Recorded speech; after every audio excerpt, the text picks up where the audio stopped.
Tollywood mass hero Vishwak Sen తాజాగా నటించిన movie 'Gaami'. Chandini హీరోయిన్గా నటించింది. గతంలో ఎప్పుడూ కనిపించని విధంగా ఈ సినిమాలో కనిపించాడు విశ్వక్. దర్శకుడు విద్యాధర్ కటియా ఈ సినిమాను చాలా చక్కగా తెరకెక్కించారు. ఈ చిత్రం కోసం అతడు 6 ఏళ్లుగా పనిచేస్తూనే ఉన్నాడు. ఎట్టకేలకు ఇప్పుడు శివరాత్రి కానుకగా రిలీజైంది. మొదటి షోతోనే మంచి టాకును అందుకుంది. ఇక టీజర్, ట్రైలర్స్ 'గామి' సినిమా అంచనాలు పెంచగా మొదటి షో నుంచే ప్రేక్షకులను మెప్పించింది.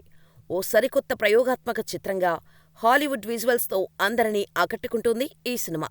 ఈ రేంజ్ విజువల్స్ సినిమాని తక్కువ బడ్జెట్లోనే తెరకెక్కించారు. ఈ సినిమా ప్రస్తుతం వసూళ్ల సునామీ సృష్టిస్తోంది. తాజాగా ఈ సినిమా వరల్డ్ వైడ్ రెండో రోజు కలెక్షన్స్ని మేకర్స్ అధికారికంగా ప్రకటించారు. ఇప్పటివరకు ఈ సినిమా రెండో రోజే 15.01 కోట్ల గ్రాస్ కలెక్షన్స్ వసూలు చేసి అందరినీ ఆశ్చర్యపరిచింది. ఇక అమెరికాలో కూడా కలెక్షన్స్ దూసుకుపోతుంది. $1 మిలియన్ దూసుకుపోయింది. ఈరోజు వీకెండ్ కావటంతో వసూళ్లు పెరిగే అవకాశాలు ఉన్నాయని తెలుస్తోంది. ఈ కలెక్షన్స్ ఇంకా పెరిగే అవకాశం ఉందని తెలుస్తోంది. మొత్తానికి సినిమా హ్యాట్రిక్ విజయాన్ని అందుకుంది.